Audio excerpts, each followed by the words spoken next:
สบายดีทุกคนวันนี้อินก็ออกมาสวนพี่น้องนี่เนาะลูกเสาไฮใจเสาหน้า มืดว่าพี่น้องมันโต๊ะแสงแดดอินสิให้เบิ่งบรรยากาศโต๊ะแสงแดดเลื่อมตา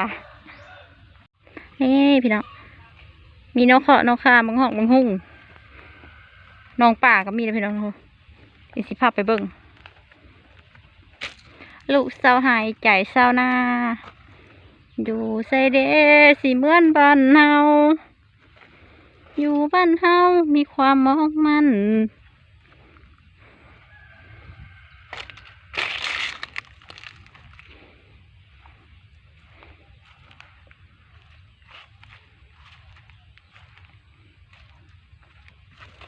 อินบกความไปดอกพี่น้องเอ้ย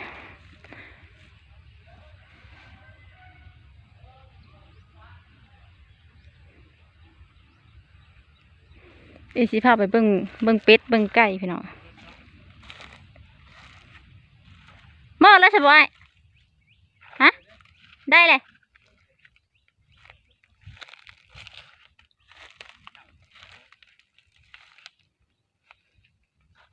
หน่อไม้กำลังเหลืองออกพี่น้องน้อยตึ๊ด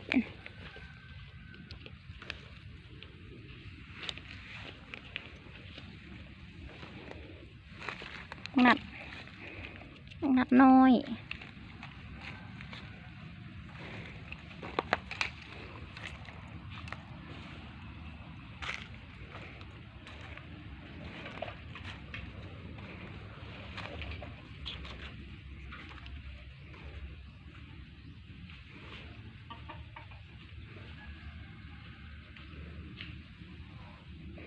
นี่ก็เป็ดพี่น้อง เป็ดมาน้อยเย็นเลยพี่น้องอยู่นี่ค่ะบรรยากาศดีนะมันมีแต่ป่าไม้เนาะแต่บรรยากาศมันเย็นเป็นตาหน้ายู่นะ เย็นสดชื่นพูดเอาแล้วไม่ไอ้นออ่อนก็มีเลยไอ้เดี๋ยวตัวอ่อนก็มีได้ดึงเอาตัวอ่อนอ่ะเดี๋ยวไอ้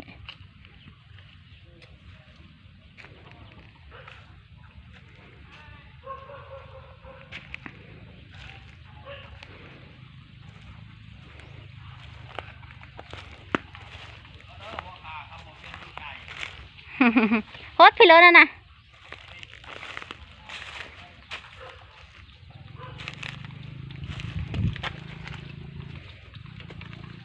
โคตรโหสิไข่บรรยากาศดี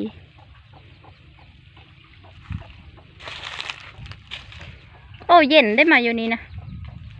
ได้เพื่อนกระแจบ่ได้เอามา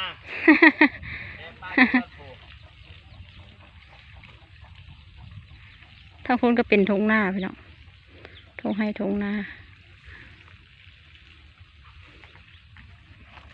หนุ่มหน้าข้าวสาวหน้าเกลือ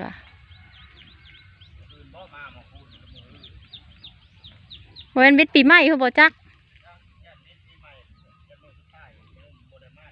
ละเมอจักมือเลยสะละเมอจักมือเลยเออ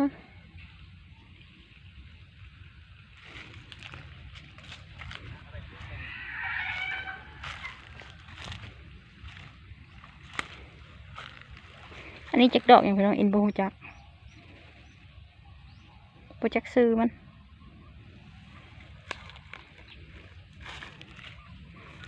น้องป่าเนี่ยป่าก็มีเดี๋ยวบอนบุยอยู่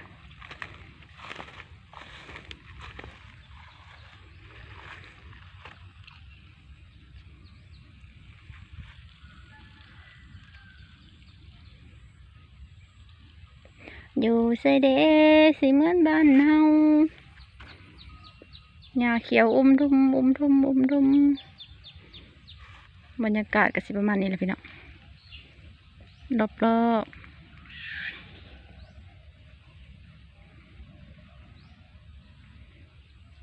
ตะก้าหาเพิ่น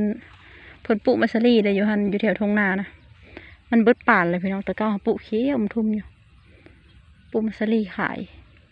ปุเป็นไรเลยเบิ่งกันเพิ่นแม่น้ำโมงไปกินสมปลากับบ่อนจับจ่อมน้องให้น้องไปกับปลาลายเด้อ